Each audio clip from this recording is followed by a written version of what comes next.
Good evening, viewers. You are watching the 7 p.m. newscast broadcasted to you live from the economic capital, Douala. Here are the headlines for this edition.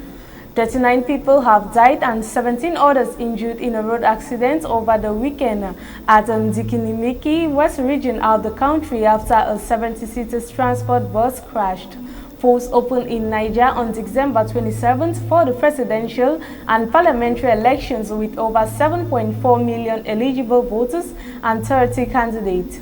South Africa has become the first African country to register more than 1 million cases of COVID-19 with the outbreak of a new variant known as the 501.V2. Stay tuned as we bring to you these stories and more for this edition.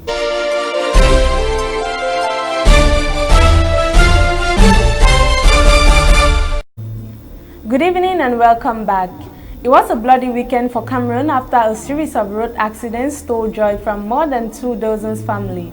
39 people died on the spot along the National Road number 4 at Ndikinimeki, the highway along the west and the central regions of the country. This report tells us more. The double accident that occurred on Sunday night involves a Mercedes wide-body vehicle from the interurban transport company Avenue Voyage going to Yaoundé, which violently collided with the truck. Following this violent shock, the driver of the Mercedes lost control and skipped for a distance of nearly 100 meters and flew over the stream before landing on an embankment. According to some sources, the provisional toll at the time reported 30 dead and 21 seriously injured, evacuated to the Ndikinimiki District Hospital and to the Makenene Medical Center. At the same time, it is another Mercedes brand vehicle belonging to the same Avenue Voyage agency and driving in the opposite direction towards Bafoussam with 70 passengers on board, which finished its race on an embankment at 30 meters from the first accident. In this second accident, no injuries were recorded, but the driver fled. According to some sources, the causes of these double accidents are speeding, overloading passengers, and reckless driving, behaviors on which drivers are challenged at the end of each year to avoid unnecessary deaths on these roads. Informed of this double accident, the administrative authorities and the BAM and Inubu law enforcement forces mobilized to assess the damage caused by these serious road traffic accidents. The double drama that took place on the night from Saturday to Sunday, December 27th, left no one indifferent.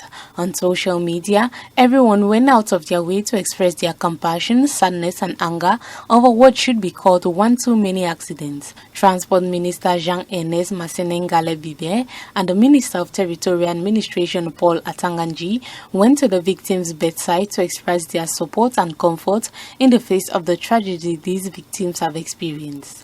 The Sultan King of the Bamoun, His Majesty Ibrahim Bombon-Joya, expressed his solicitude in a press release on December 27, 2020, in which he suspended the rehabilitation work on the Fumban entrance gate for 2 days and postponed his initially planned inauguration for January 3rd at a later date. We extend our heartfelt condolences to the bereaved families. People in the Central African Republic have voted in an election overshadowed by violence between government and rebel forces. President Faustin Archange Touadéra is seeking a second term and has accused his predecessor Francois Bozizi of fomenting a coup with the rebel groups. The government rejected calls from the opposition to postpone the vote because of the insecurity. In the run-up, 3 United Nations peacekeepers were killed by unidentified assailants. Ballots were cast in presidential and legislative races with United Nations peacekeepers patrolling the capital Bangui. Mr. Bozizi, who is barred from standing and is under the United Nations sanctions, denies government claims that he is plotting a coup by backing the rebels' advance. But shortly after voting started, he expressed support for the rebels, urging people not to vote. Initial results are expected on the 4th of January. 16 candidates are running for president, including 3 women and more than 1,500 contenders, and running for the 140 seats that make up the National Assembly of the country. Still on the elections page, Niger began counting the votes Sunday from an election that is expected to lead to the West African nation's first transfer of power between the 2 democratically elected presidents. The voting process went on smoothly on Sunday and no reports of widespread disruptions were recorded. The West African country, unstable since gaining independence from France 60 years ago, is ranked the world's poorest country according to the United Nations Human Development Index. About 7.4 million people were registered to vote in the presidential ballot, which coincided with legislative polls. President Mahamadou Issoufou, who was elected in 2011 after the country's last coup in 2010, is voluntarily stepping down after 2 5-year terms. The fourth runner is Issoufou's designated successor in the person of Mohamed Bazoum, 60, a former interior and a foreign minister. He campaigned on promises of emphasizing security and education, especially for young girls in a country with the world's highest fertility rate, amounting to 7.6 children per woman. South Africa has become the first country on the continent to register more than 1 million COVID-19 cases, and this comes just days after authorities confirmed that a new faster spreading coronavirus variant has been detected. More details in this report. President Cyril Ramaphosa is widely expected to announce tougher restrictions to prevent the virus from spreading further. The latest milestone was announced on Sunday, December 27, by South Africa's Health Minister Zweli Mkhize. The country has now confirmed 1,004,413 COVID-19 infections and 26,735 deaths since the outbreak began in March. A new coronavirus variant, known as 501V2, is believed to be driving the surge in infections. It was identified by a network of South African scientists in the Eastern Cape province and then rapidly spread to other parts of the country. Earlier this week, the UK banned travel from South Africa because of the new variant. The UK has detected 2 cases of another new variant of coronavirus, the Health Secretary Matt Harcourt says. The cases in London and northwest England are contacts of people who traveled to South Africa where the variant was discovered. Anyone who has traveled there in the past fortnight and anyone they have been in contact with are being told to quarantine immediately. Another new COVID variant has already been detected in the UK, although they have evolved separately. Both have a mutation called N501Y, which is in crucial part of the virus that it uses to infect the body cells, but appear unrelated to each other.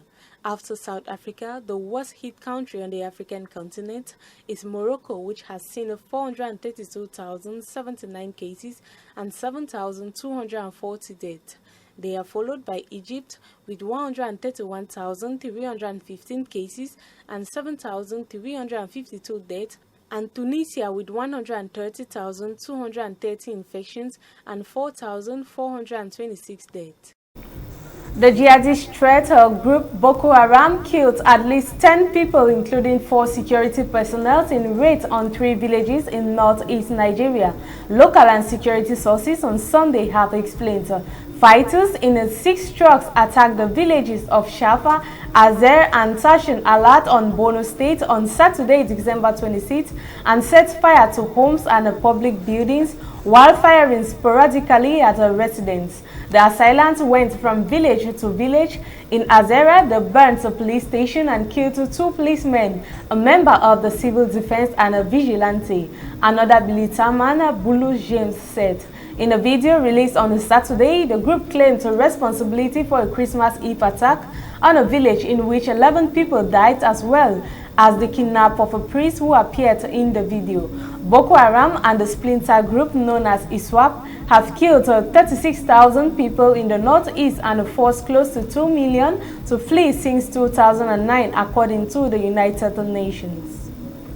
And on to sport, the official mascot of the African Football Championship, CHAN 2020, commenced the tour on December 27, 2020 to the 3 regions hosting the championship in Cameroon from January 16 to February 7, 2021. While visiting the Yaoundé Sporting Complex, the Minister of Sport and Physical Education, Narcisse Moele Kombi, called on Cameroonians to demonstrate patriotism and a Pan-African spirit in welcoming the 16 African teams from January. Tara, the mascot, was expected in Douala today, and he will be in Limbe and Boya in the southwest region in the days ahead. Ladies and gentlemen, thank you for your kind attention. It has been Essential African Information, and on to tomorrow, season greetings from the cast of Reflect Africa Television.